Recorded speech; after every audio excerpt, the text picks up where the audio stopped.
Hello everyone. This video is a little different from the normal ones I post, so if you like this type of video, comment down. Disclaimer, I do not own any character from this video. This video is purely meant for entertainment. The characters in the video may seem a little out of character. If you do feel as though, then please do give me suggestions on how to improve. Enjoy. A sudden gust of wind circled him and whispered words in his mind. His anger faltered as anxiety filled his face.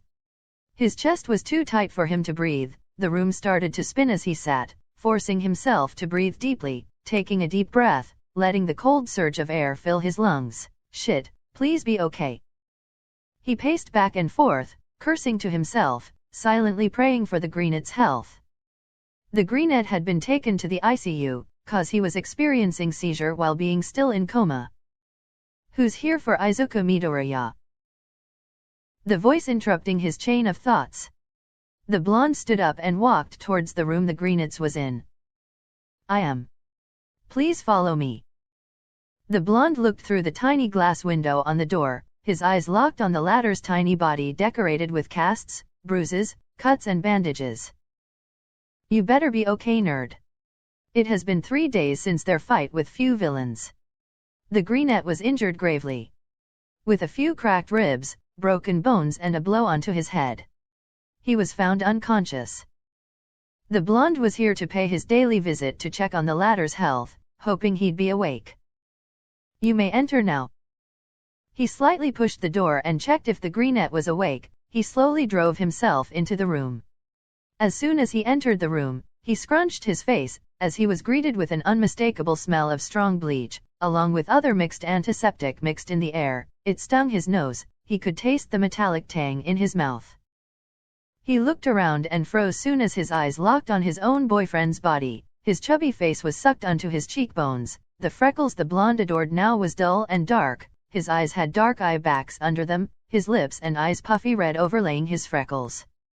The boy looked frail, scratches and bruises covering up his entire body, tiny tubes attached to his hands, cast on either of his arms, bandages wrapped around his torso up until his neck. Taking one of his frail hands in his own, the blonde subconsciously started to rub soothing circles using his thumb. He placed his other hand on the greenet's face, caressing his hollow cheeks. Time and again, the greenet had saved the blonde in multiple occasions. If only the blonde had become less selfish, he wouldn't have to see his boyfriend in this condition. Only if he was responsible enough, this wouldn't have happened. He had promised himself to do anything to protect the greenet in front of him, and yet he failed. There was so much going on the blonde's mind he couldn't think straight. Slowly a drop of tear trailed down his face. Realizing he was crying, he quickly wiped off the tear that traveled across his face. Hey nerd. Wake up quickly, alright? Everyone is missing you, you know. I miss you too. Class is going alright, just everyone is extremely moody. But can you blame them though? The class's sunshine is in coma. I am sure you don't mind if I sleep in your dorm room. If you do, I don't care. You know you shouldn't have saved me. I was fine on my own, but your heroic ass had to come and interrupt my fight scene. The blonde chuckled, shaking his head. He hoped the greenet could hear him and reply, trying his best to keep himself from breaking into tears. I don't really deserve you. Do I? The guilt was eating the blonde alive. A day without his loved one was harder than he could have ever thought. If he was stronger, he could protect himself and everyone else. Why is it that every single time, it's him that's getting saved and the person saving him gets injured? Why do you stay with me after all that torture I put you through? You still decided to stay by my side. Heck. I even told you to take a swan dive off the roof. His chest tightened, as memories he wished to forget relived in his mind. His breath hitched, his body stiffened. Why would you want to be around someone as toxic as me? I wanted to protect you and I failed to do that. There are so many people out there who treat you like you deserve, while I treat you like shit and still you stick around. His heart ached as he spoke, what he had feared about from the very beginning of their new relationship. Can't you see you deserve so much better than what I have to offer? Are you this stupid, Deku? Even that icy hot is better off with you. Why can't you see your worth? His voice cracks as his breathing uneases. The blonde's eyes were filled with tears that threatened to spill, yet a few tears escaped his eyes. Wiping his tears he spoke. I have something for you, it's not much, but I wrote a song for you and I want to sing it to you. Taking out the mini piano from his backpack, he pressed the keys in a rhythmic tune. I found this in your room and decided to get it here. Outside the room. Wait, what? Bakugou knows to play piano. I think he recently learned it. Don't go tonight. Their heads snapped back to the door. Hearing their explosive friend sing was indeed a shock. Stay here one more time. Remind me what it's like. And let's fall in love one more time. I need you now by my side. By now the blonde's eyes were glistening with tears, his voice cracked here and there. There was evident pain in his voice, that he no longer tried to hide. It tears me up when you turn me down. I'm begging, please, just stick around. The blonde's voice was stuck as he swallowed down the lump in his throat. The pink woman was now in tears. They hadn't known how much the blonde was affected by the greenette's absence. We've failed as friends, right?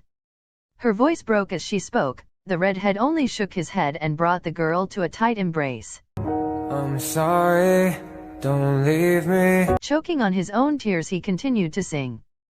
I want you here with me. I know that your love is gone.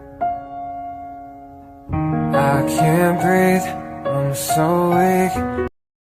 The blonde's friends sat outside the room, eyes pooling with tears. They leaned against each other for support. They could hear the pain in their friend's voice and it hurt them as to how much pain their friend was in, and they did nothing to help him. I know this isn't easy. Don't tell me that your love is gone. The piano in the blonde's hand was now coated with salty teardrops. One hand holding his boyfriend's frail hand, and the other pressing on keys in a rhythm. That your love is gone. His voice was filled with emotions he could not comply. Pain in every single word he chose to sing.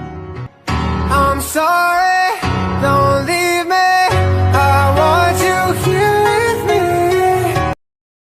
His voice was now just a whisper. His throat ached, his hands trembled. I know that your love is gone. I can't breathe, I'm so weak. I know this isn't easy. Don't tell me that your love is gone. That your love is gone. His heart was aching. He took deep breaths to calm him down, before continuing his song. Don't tell me that your love is gone. That your love is gone. Don't tell me that your love is gone. That your love is gone. Tears resurfaced his eyes again. He tried to push the thought of losing the greenette behind his head.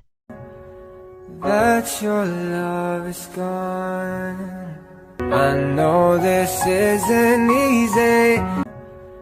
That your love is gone. He finished the song, placing a quick kiss on the latter's forehead. Lifting his hand ever so lightly, he pecked on every finger, murmuring I love yous and miss you, before heading back to pack on another. Get well soon, alright? Once you wake up, we can watch that stupid All Might movie you've been bugging me about, so get well soon, alright? I'll come tomorrow, don't miss me too much. Placing one last peck on his forehead, he picks up his piano and walks back to the front door. He pushed open the door, only to be welcomed by tight embraces from his friends. Huh? Why didn't you tell us? Huh, tell me, why did you tell us? You know how worried I was about you. The pink girl shouted with tears flowing down her face. No worries, man, we're here for you. I am sure he'll wake up soon. Overwhelmed by their concern, the blonde stood there slowly raising his hands to reciprocate their actions. As soon as the pit girl realized he was hugging back, she burst into tears, hugging him even tighter. We love you, so please tell us when something bothers you. She spoke between her sobs. Yeah man, we care about you. The redhead was on the verge of breaking into tears. But he held it back for the blonde's sake. Thanks, promise you'll tell us next time? Asked the blonde to his explosive friend, clinging onto his collar, tears streaming down his face. Whatever. Although he acts like he doesn't acknowledge their presence, deep down he was grateful. They stood there in each other's embrace, feeling comfort and safe around each other. Slowly returning from their group hug, they walked towards the dorm rooms. Tell anyone about this and you're dead. And he's back. The redhead said lightly, chuckling, shaking his head. If you'd like a part 2, comment down below. Anyways, that's all for today.